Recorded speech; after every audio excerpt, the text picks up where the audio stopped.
कभी तुमने कुत्ते को देखा है? सूखी हड्डी को कुत्ता चूसता है। सूखी हड्डी में कुछ भी नहीं है, कोई रस तो निकल नहीं सकता, इसलिए चूसोगे क्या? सूखी हड्डी कोई गन्ने की पोंगरी नहीं, उसमें कुछ है ही नहीं, बिल्कुल सूखी है। कोई मांस भी नहीं लगा है आसपास, खून का धब्बा भी नहीं है, बिल्कुल सूखी हड्डी, और कुत्ता चूसता और बड़ा रस लेता है। और अगर कोई दूसरा कुत्ता उस हड्डी को छीनने आ जाए तो जी जान से बचाने की कोशिश करता है। क्या रहा है? एक बड़ी महत्वपूर्ण घटना घट रही है, वो तुम्हारे जीवन में भी घट रही, उसे समझ लेना ठीक है। जब कुत्ता सूखी हड्डी चूसता है तो सूखी हड्डी की टकराहट से उसके भीतर मुंह का मांस कट जाता है, खून बहने लगता है, खून का स्वाद आने लगता है। स्वभावतः कुत्ता सोचता है हड्डी से खून आ रहा है, तर्क बिल्कुल सीधा साफ है। और जितना चूसता है सूखी हड्डी को उतना ही मुंह भीतर कटता जाता है, जीभ कट जाती है, मसूड़े कट जाते हैं, तालू कट जाता है, खून बहने लगता है, खून गले में आता है, कुत्ते को स्वाद आता है। और सभी स्वाद ऐसे,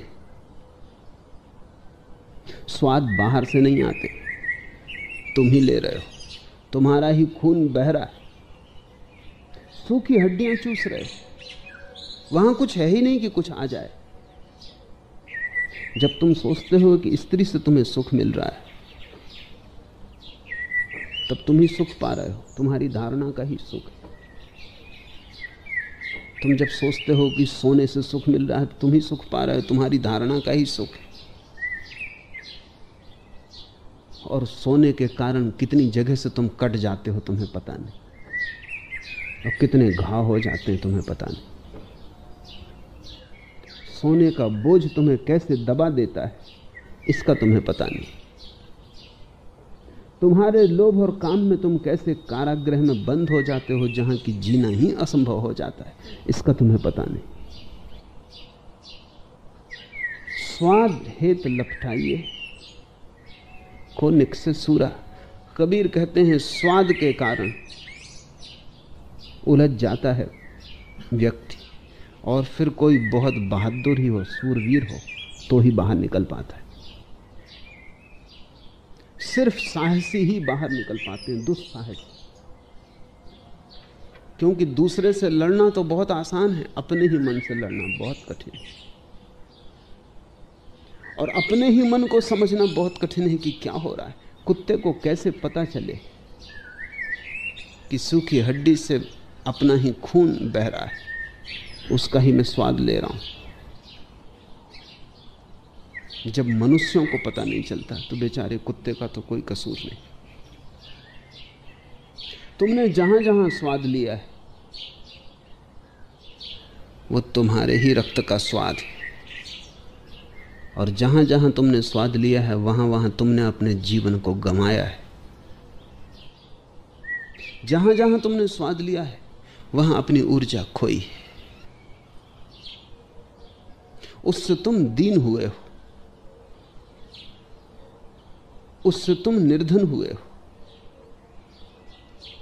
और मैं भीतर के धन की बात कर रहा हूं जब कहता हूं निर्धन हुए हो, और मैं भीतर की दीनता की बात करता हूं जब मैं कहता हूं दीन हुए हो। क्योंकि जितने तुमने स्वाद लिए उतने ही तुमने अपने को खोया है। और आज एक ऐसी घड़ी आ गई कि तुम्हें पक्का पता ही नहीं कि तुम कौन हो, क्या हो भी या नहीं। इस बुरी तरह खो दिया है तुमने, गंवा दिया है अपने को, कि कोई बहादुर ही इसके बाहर निकल सकता है, कोई सूरवीर। को निकसे सूरा। क्यों? बड़े साहस की जरूरत है। सबसे बड़े साहस की जरूरत वहां पड़ती है जहां आदतों के जाल से बाहर निकलना हो। अब तुम्हारी ये आदत हो गई है अपने को ही काटना और गलाना और अपना ही स्वाद लेना। इस आदत से तुम इतने ज्यादा ग्रस्त हो गए हो कि अब बाहर आना करीब करीब असंभव मालूम पड़ता है। करीब करीब ऐसा लगता है कि तुम अपने आदतों के जाल ही हो, बाहर कौन आएगा? भीतर बचा कौन है जो बाहर आ जाए? इसलिए तुम टालते हो कि कल परसों आगे देखेंगे। अभी तो उम्र शेष है, थोड़ा और भोग लें। मेरे पास लोग आते हैं, वो कहते हैं आप युवकों को सन्यास दे रहे हैं। सन्यास तो बुढ़ापे के लिए। सन्यास का क्या बुढ़ापे से संबंध? बुढ़ापे तक क्यों टाल रहे हो? तब तक टालोगे तुम जब तक तुम बिल्कुल असक्त ना हो जाओ, जब कुछ बचेगा ही नहीं। जब तुम बिल्कुल मरने की घड़ी में आ जाओगे तभी तुम अपनी सूखी हड्डी छोड़ोगे। वो भी तुम छोड़ोगे नहीं, छूट जाएगी, क्योंकि तुम पकड़ने योग्य सामर्थ्य भी, क्षमता भी न रह जाएगी। तब भी तुम तो चेष्टा करोगे कि थोड़ी देर और, क्योंकि बूढ़ा भी अपने को बूढ़ा थोड़ी मानता है, भीतर तो अपने को जवान ही मानता है, क्योंकि वासना कभी बूढ़ी होती ही नहीं। वासना सदा जवान है। शरीर थक जाए मन नहीं थकता, शरीर टूट जाए मन नहीं टूटता। मन कहता है चले जाओ और खींचो, थोड़ा और स्वाद ले लो।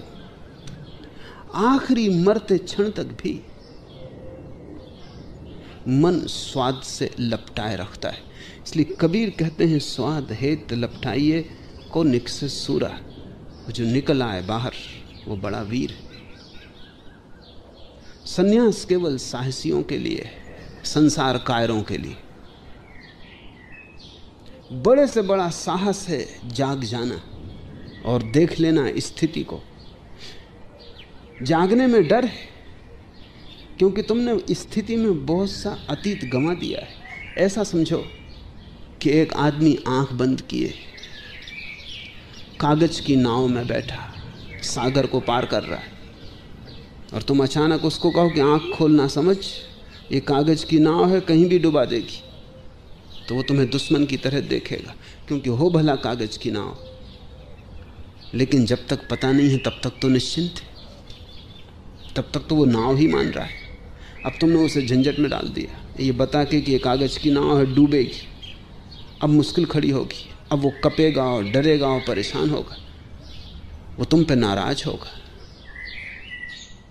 अब तक सपना ही सही, लेकिन भरोसा तो ये था कि ठीक है पहुंच जाएंगे। धन में तुमने अपना जीवन गंवाया, आज अचानक कोई कहता है धन में कुछ भी नहीं है, तो तुम्हारा पूरा अब तक गंवाया जीवन व्यर्थ हो जाता है। एक आदमी 50 मील चल के आया और तुम कहते हो कि फिर लौटो, ये तो रास्ता ही नहीं। 50 मील वापस जाओ, वहीं से चौराहे से बदलाहट होगी, दूसरा रास्ता पकड़ना। पहला मन तो उसका तुम पर नाराज होने का होता है, क्योंकि तुम उसके 50 मील की यात्रा को खराब किए दे रहे हो। और फिर 50 मील जाना है वापस, तो पहले तो वो तुम पर भरोसा ना करेगा। वो कोई ऐसा आदमी खोजेगा जो कहेगा कि नहीं ठीक हो, बिल्कुल ठीक जा रहे हो। इसलिए तो लोग ज्ञानियों के पास जाने से डरते हैं, भयभीत रहते हैं। कितने थोड़े से लोग बुद्ध के पास पहुंचे, कितने थोड़े से लोग कबीर के पास पहुंचे। क्यों इतना बड़ा विराट संसार? जब सत्य का कहीं आविर्भाव होता है तो दौड़ के नहीं पहुंच जाता। हजार कारण वो खोज लेते हैं न जाने के, जाने का कारण वो नहीं खोजते, क्योंकि भीतर एक भय है कि इस तरह के आदमी के पास जाने का मतलब ये है कि अब तक तुम जो थे, तुमने जो भी किया वो सब गलत। ये जरा जरूरत से ज्यादा घबराने वाला है, तो फिर पूरा जीवन अब तक का बेकार गया। तो तुम मूढ़ थे, ना समझ थे। ज्ञानी के पास जाने का भय ये है, वही भय जो ऊंट को हिमालय के पास जाने से लगता है। इसलिए ऊंट रेगिस्तान में रहते, हिमालय की तरफ नहीं जाते। रेगिस्तान में वही हिमालय। जब तुम ज्ञानी के पास जाते हो तो अचानक तुम्हारा अज्ञान साफ होता है, घबराहट होती है। ज्ञानी की प्रकाश रेखा के समक्ष तुम्हारी अंधेरी रेखा बिल्कुल प्रकट हो जाती। तो आदमी मित्रता अपने से ज्यादा अज्ञानियों की करता है। कोई साहसी, कोई सूरवीर ही ज्ञानियों के पास जाता है। इससे बड़ा कोई साहस नहीं है कि कोई इस बात को समझने को राजी हो कि अब तक जो मैं था वो गलत था। इससे बड़ा कोई साहस नहीं है कि अब तक जिस रास्ते पे मैं चला वो भ्रांत था और मैं फिर से आबासा से शुरू करने को राजी हूं। मन समझाएगा कि इतने दिन चल रही है, थोड़े दिन और बचे, अब क्यों परेशानी में पड़ते हो, थोड़े दिन और गुजार लो इसी रास्ते पर। पहुंचे नहीं पहुंचे, लेकिन पहुंचने की आशा तो बनी है। मेरे एक शिक्षक थे, आस्तिक थे, भजन कीर्तन पूजा पाठ करते। मैं जब भी गांव जाता, मुझे स्कूल में पढ़ाया था तो उनको मैं मिलने जाता, कुछ बात होती। एक बार मैं गांव गया तो उनका लड़का आ गया और मुझे कह गया कि आप घर मत आना, पिताजी ने खबर भेजी, यद्यपि वे दुखी हैं लेकिन असमर्थ हैं, आप घर मत आना। मैंने कहा एक बार तो आऊंगा, कम से कम ये पूछने की मामला क्या है, फिर कभी नहीं आऊंगा। मैं गया तो वो रोने लगे और उन्होंने कहा कि वर्ष तुम्हारी राह देखता हूं कब आओगे, पर मैं बूढ़ा आदमी हूं और तुम सब गड़बड़ कर देते हो। मेरी पूजा ठीक चलती है, प्रार्थना ठीक कर लेता हूं, मंदिर जाता हूं, उपवास करता हूं, और अब बूढ़ा आदमी हूं और तुम जब आते हो तो तुम सब गड़बड़ कर देते हो कि इस पूजा से कुछ भी ना होगा, ये प्रार्थना व्यर्थ है, ये उपवास क्यों अपने को भूखा मार रहे हो। और तुमसे मैं भयभीत हो गया और अब मेरी मौत करीब है, कृपा करके अब तुम मुझे मत डगमगाओ, मैं जैसा हूं, क्योंकि अब इस क्षण में नए रास्ते पर जाना मुश्किल है। अब तुम मुझे आश्वस्त मर जाने दो, नहीं तो मरते वक्त भी तुम्हारी आवाज़ मुझे सुनाई पड़ती रहेगी कि गलत है, जिंदगी मैंने ऐसी गंवा दी। तुम मुझे कम से कम भरोसा दो, तुम मुझे कहो कि सब ठीक है। मैंने उन्हें कहा, क्रांति के लिए समय की जरूरत ही नहीं, एक क्षण में क्रांति हो सकती है, क्योंकि यह क्रांति समय के बाहर की घटना है। तो तुम ये मत सोचो कि जिंदगी भर गंवा दी, तो अब एक क्षण में, अब थोड़े से दिनों में, थोड़ा सा समय जो हाथ में बचा है, हाथी तो निकल गया, पूंछ ही बची, अब कैसे बदलाहट होगी। तुम ये बात ही छोड़ो, 100 साल अंधेरा रहा हो घर, दिया जलाओ, एक क्षण में अंधेरा विलीन हो जाता है। इससे भयभीत मत रहो कि अब 100 साल दिया जलाना पड़ेगा, तब 100 साल का पुराना अंधेरा दूर जाएगा। ये गणित यहाँ लागू नहीं है, और अंधेरा ये भी नहीं कह सकता कि मैं 100 साल पुराना हूं, इसलिए इतनी जल्दी नहीं जाऊंगा। एक क्षण में घटना घट सकती, लेकिन मन गणित करता है और मन कहता है अब आखिर में आश्वस्त मर जाने दो। आश्वस्त तुम मर ही नहीं सकते, क्योंकि तुम्हें खुद ही भरोसा नहीं, और मैं तुम्हें नहीं डिगा रहा हूं, तुम खुद ही जानते हो कि तुम जो कर रहे हो वो थोथा है, अन्यथा मैं कैसे डिगाऊंगा। गलत करने वाला बिल्कुल भली भांति जानता है, कितना ही समझाए, कितना ही अपने को उलझाए, कितना ही शब्दों का जाल रचे, सांत्वना का घर बनाए, गलत करने वाला गहन तल पे जानता है कि गलत हो रहा है।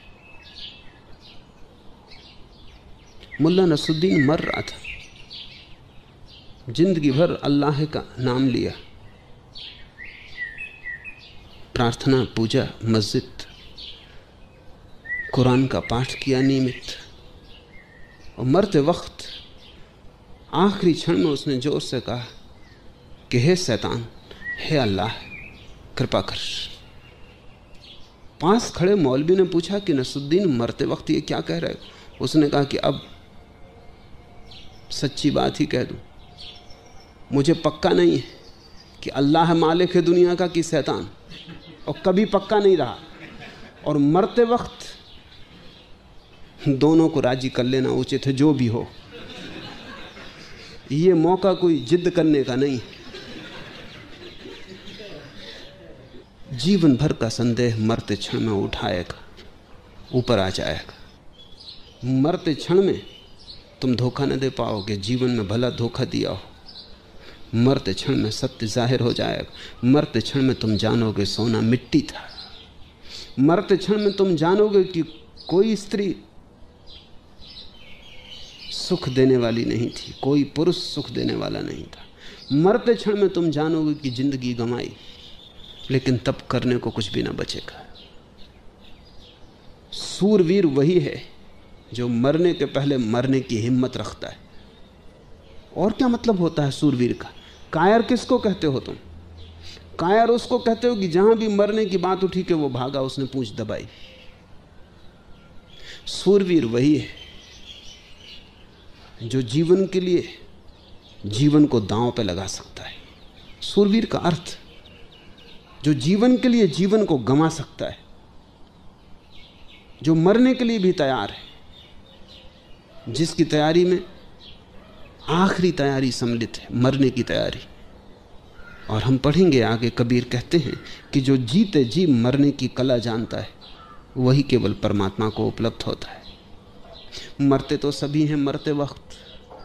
सन्यासी वही है जो मरने के पहले मर जाता है और जो कह देता है इस जीवन में कोई सार नहीं, इस जीवन के लिए मैं मरा हुआ। मैं एक नया जीवन की शुरुआत करता हूं और एक नए प्रकाश पथ की यात्रा। बाहर खोज कर देख लिया, नहीं कुछ पाया। अपने ही मन की भ्रांतियां थीं, अपने ही मन का फैलाव था। अब पसारा वापस उठा लेता हूं, जाल उठा लेता हूं, अब भीतर की यात्रा पर चलता हूं। अंतर यात्रा निर्णय है साहस का। बाहर की तरफ तो सभी जाते हैं, भीतर की तरफ कोई सूरवीर।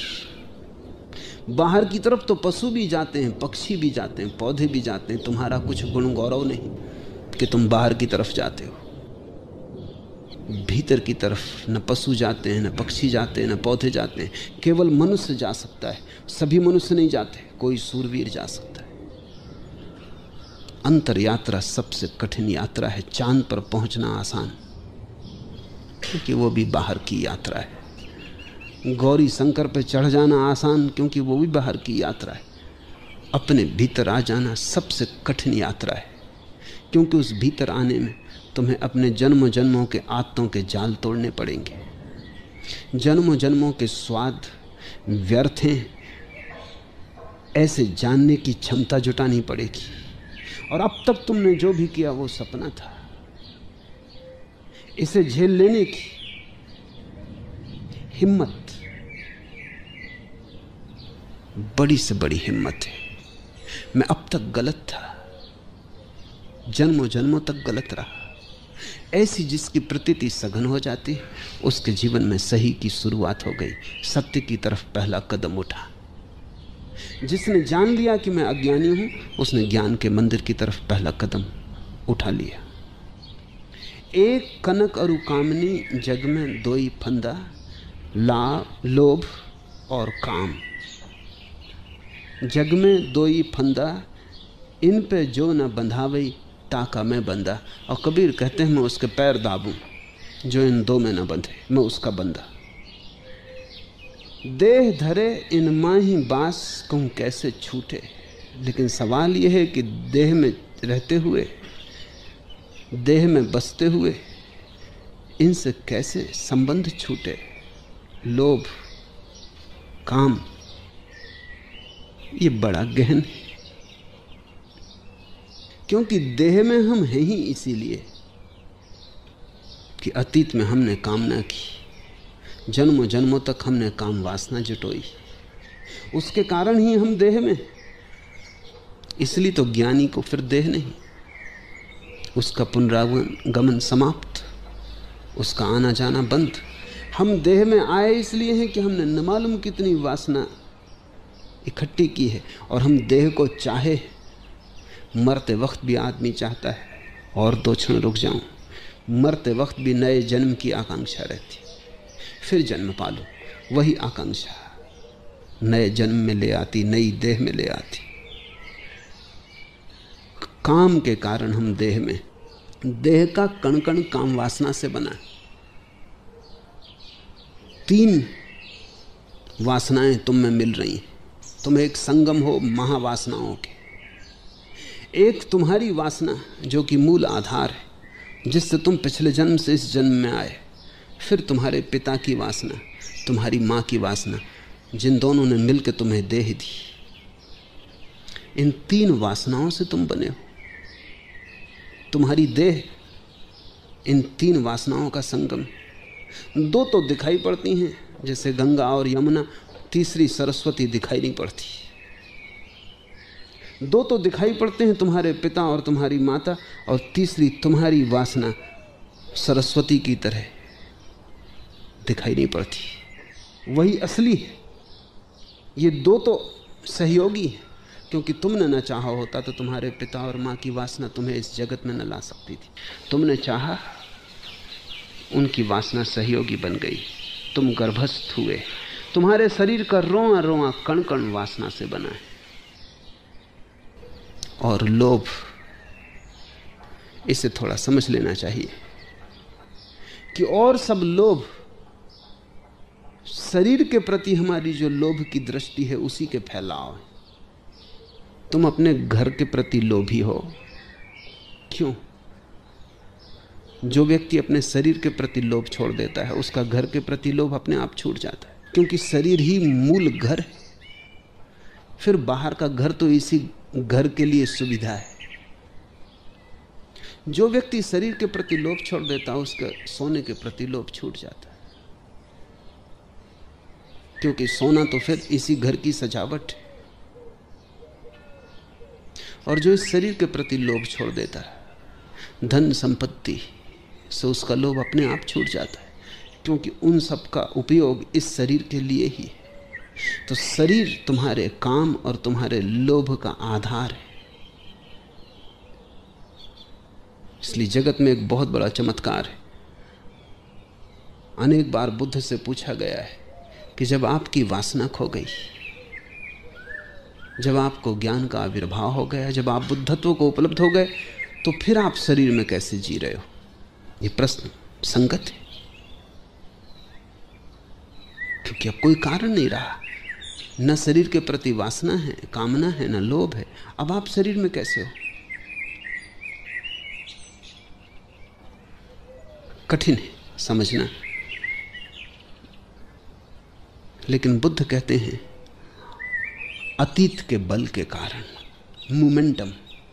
जैसे एक आदमी साइकिल चलाता है, पैडल चलाता है तो ही साइकिल चलती, फिर पैडल रोक लेता है तो भी कुछ दूर तक साइकिल चलती जाती।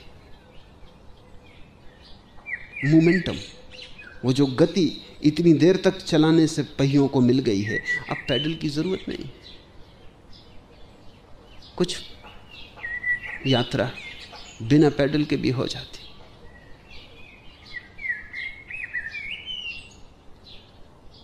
शरीर, लोभ और काम, ये 2 उसके पैडल,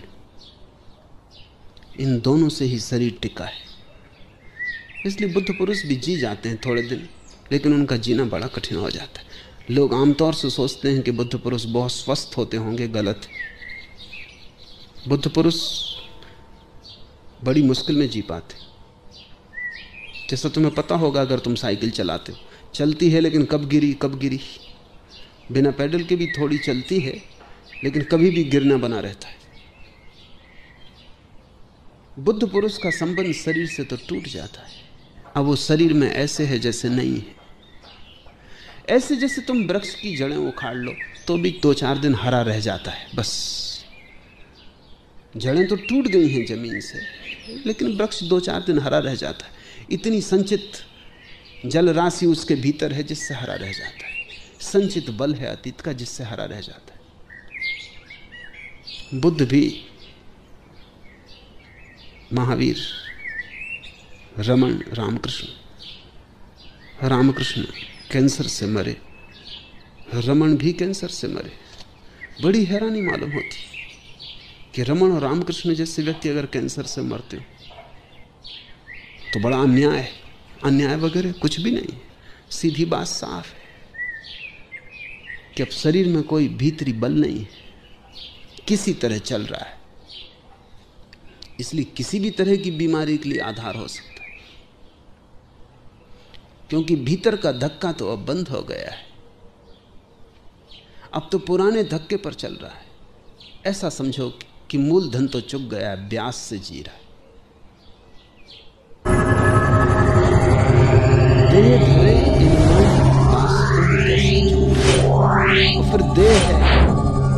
काम और लोभ से बना उसका सारा रूप है, आकार है। फिर कैसे इनसे संबंध छूटे? सूत्र याद रख लेना। शिव भय ते उबरे, जीवत ते लूटे। जो मुर्दे की भांति हो गए वे उबर गए, और जो जिए वे लूटे। शिव भय ते उबरे, शव हो गए जो, वे उबर गए। जीवत